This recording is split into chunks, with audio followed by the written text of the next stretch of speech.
Hello, everybody, and welcome to my program. Anyway, I'm Alvin Harrison, bass guitar player and artist. First of all, I'd like to thank you for taking the time to stop check out my little video. Um, I've been waiting for a while to do this. I consider myself to be a self-taught artist, or I'm what you call a self-taught artist. And I tend to dabble in stuff like computer graphics, acrylic paintings, crafts, a lot of woodworking, especially, for making my guitars, as some of you know. Um, and I also do the sewing, you know, because my guitars, abstract as they are, need custom-made gig bags, so I have to sew. Anyway, but that's not what this video is about. This video is actually about the hutches that I make.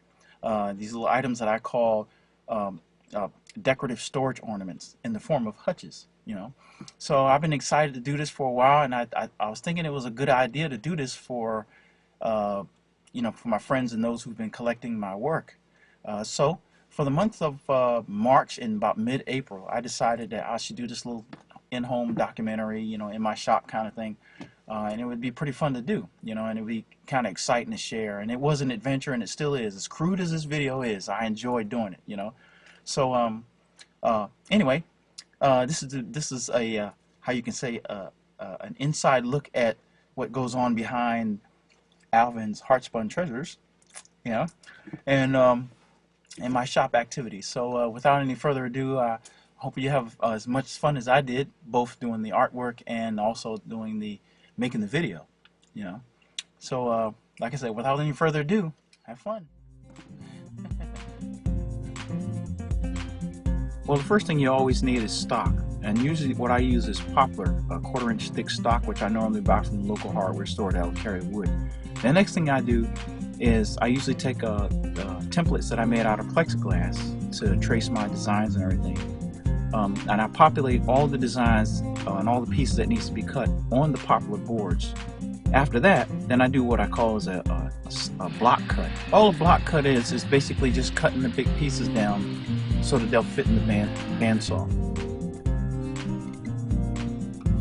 After that, normally I rough cut all the individual pieces out so that they can be, shaped. But before the shaping, I usually take the ones that have cut out designs that needs to be cut out and prepare those for the blades for the jigsaw. Next thing is, of course, is the shaping. That usually what comes after I prep this. Each piece is shaped down to the size that it needs to be so that they'll fit together. So I just sand everything down as close to the lines as possible. Some parts require rounded edges. For those parts, I use my Dremel tool mounted with a router bit underneath a portable shop table that I designed and built.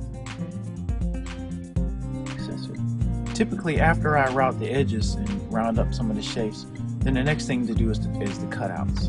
And the cutouts are for those areas that's got special design accessories. For example, the back of my hutches tend to have the spoke designs.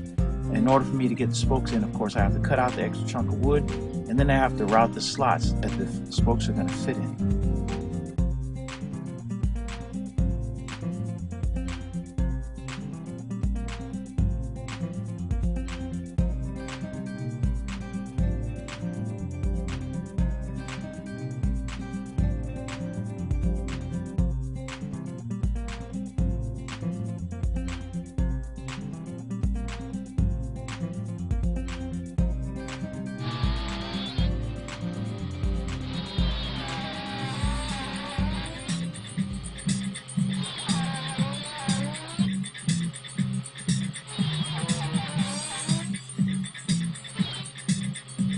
Once I'm satisfied with the slots I cut for the design, then I take skewers and I measure each skewer so that it fits in those slots from one end to the other.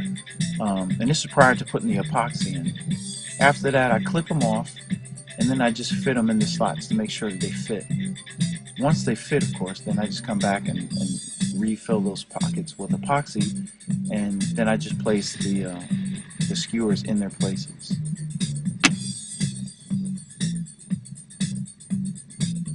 And then my daughter might pop in with her baby.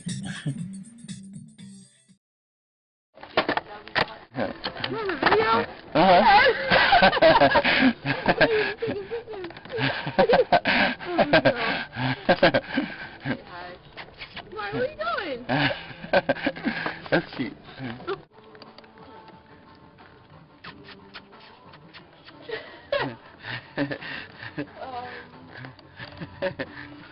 This is my baby and her baby in my shop. Say hi.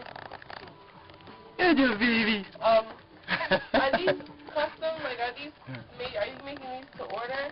Can I see? Can I take a picture? No, baby.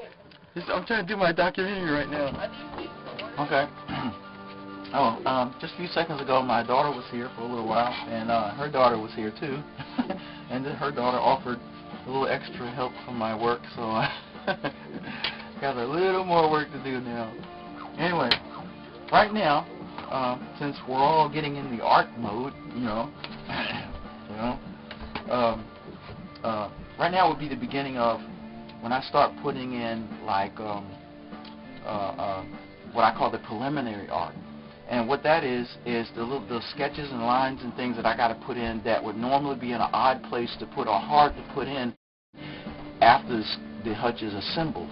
So it gives me an opportunity to apply whatever art concept I'm going to apply to some of the pieces that I might know or have some idea as to how I want it to look in the end. Some pieces I don't know, but I have to put like the lines there first and make a decision later on whether I'm going to let it stay that way, So that's what this next process is about. So this is, again, the preliminary art part.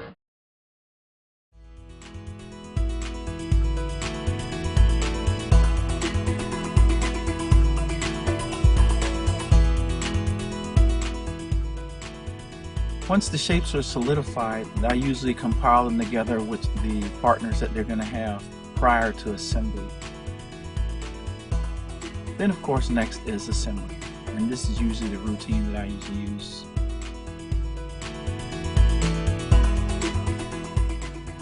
For this procedure, all I'm doing here is assembling the sides to the back.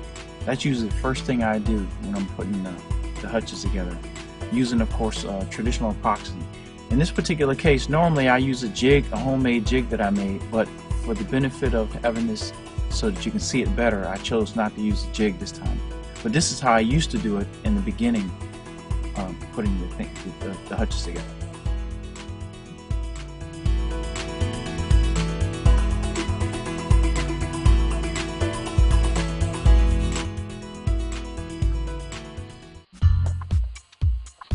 With each part, of course, after they're similar, there's always an excess of glue hanging around, so usually I take a wire brush with the Dremel tool and I just clean those out.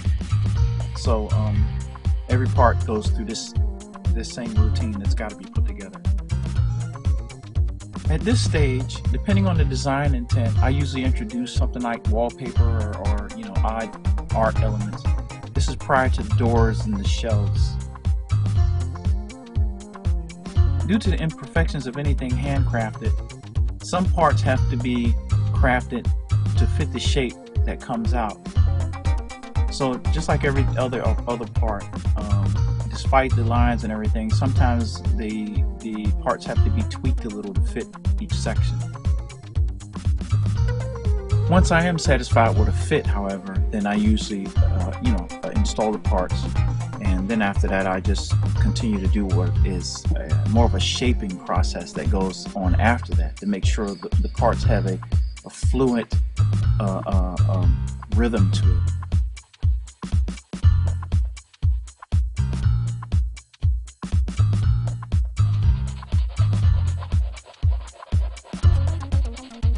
Once that's completed, then I fit for knobs and handles and things like that.